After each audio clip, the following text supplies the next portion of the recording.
Okay, so we are back at it again. Alright, so we're going to do the stingray.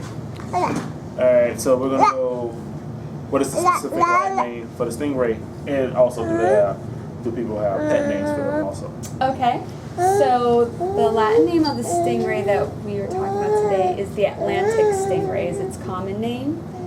And the scientific name is Dasyatis, that is Dasyatis,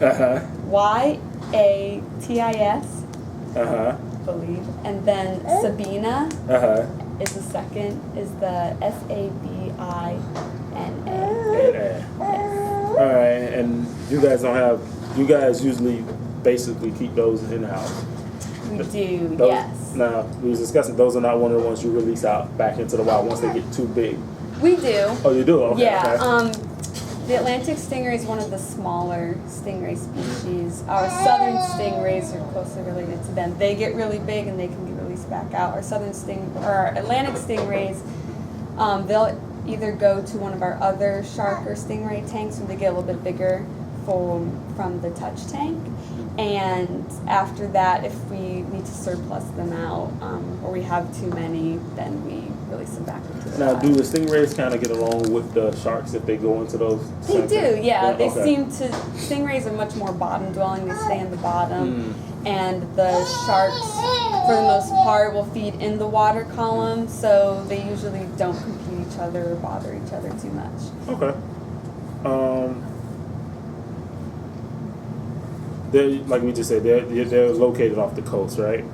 Yes, yeah, and you'll find them in the salt marshes, right around our coast. And we catch them right in our backyard up at the basin. And the shark marshes and the stingrays and the bonnetheads, is it the same, pretty much the same marsh? It's pretty much, yep. Same marsh, okay. Yep, and the Atlantic stingrays found all up and down the east coast, right in coastal waters and shallow coastal waters. Yeah. What about their personality traits?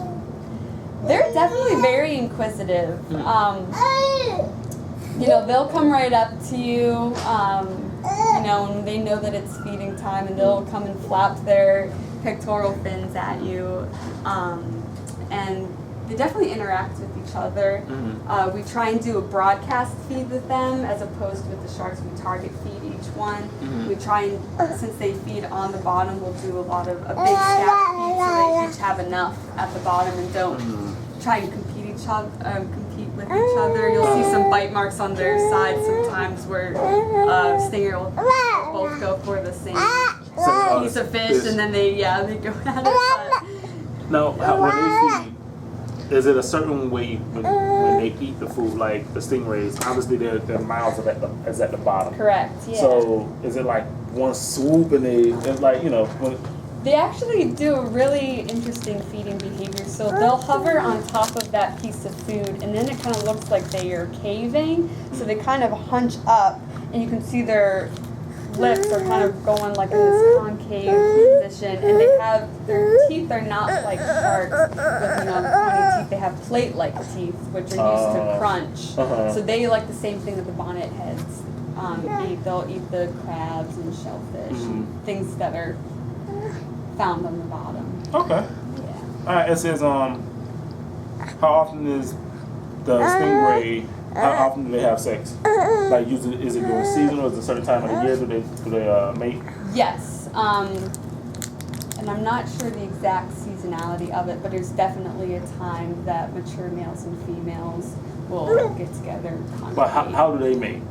So, stingrays are related to sharks, so they have the same mating mechanism. The males have two mating appendages called claspers, and so they'll just use one of them. They'll grab hold of the female. So during mating season, you'll see females that are all bitten up from copulation scars, and they'll insert one of the claspers and and internally fertilize the female. It's love hurts sometimes. Is there any type of is that part of their sexual rituals? Yes. That's part of their sexual rituals. Okay. All right. What are some of the differences between the male and the female stingrays? So the females get a little bit larger because they're the ones that carry the young, and the biggest dimorphism from them, they're pretty much the same color.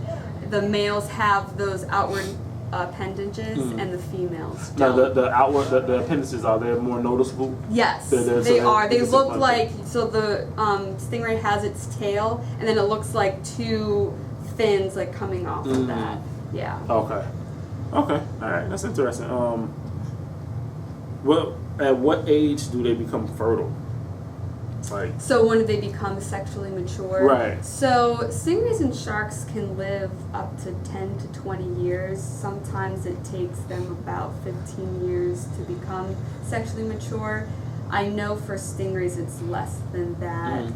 I don't know the specific age, but it takes a few years. They're a little bit different from fish. You know, there's a life history in a lot of fish that they grow up really quick, reproduce a lot of fish, spawn that into the water, and then hopefully some of those fish make it. Whereas the sharks and rays, they live a long time, take a long time to become mature, sexually reproduce, and they'll only produce, you know, maybe 2 to 4 pups, and they'll be, you know, they're born live, and they're well developed, and they have a greater chance of survival. Now, the you say pups? Yes, that is How what long stingray do they babies are stay called. with the parents? Like, They don't. Yeah, so there isn't any parental care, but, you know, the advantage is they stayed in the womb for a long time.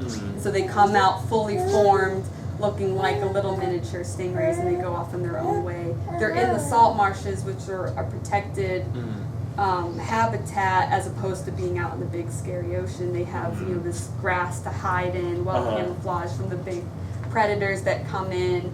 So they'll stay in the salt marsh protected, be able to feed and grow. okay. Does it have any same-sex attraction, sexual behaviors, anything? Like, do they go after the same sex?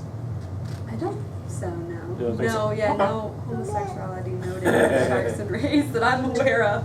Is there anything else that might be interesting for the project with their sexual behavior? Anything else that they do? Let me think. One thing that is really cool is that they give live birth to, they give live birth to their young, as opposed to a lot of fish that you think would be egg bearing. This is different from skates. So skates actually lay eggs. You said skates? Yeah, so skates and rays are a lot alike. They look a lot alike, but they're different in that they produce eggs, and they're called mermaid purses. So you ever see these little black egg cases on the beach? It's from a skate. Oh, okay. Yeah, and stingrays and a lot of shark species give birth to live animals. Okay. All right, one last question for you. Yeah. Now, what type of predators come into the marsh that eats the stingrays? So our bonnet-head shark is one of them. So sharks can come in, some bigger sharks that can handle the salinity change, like bull sharks will come in, and stingrays are definitely a favorite snack. When the stingrays go out a little bit offshore, I would definitely say sharks are definitely, they love the stingrays. All right. Yeah. They love the stingrays.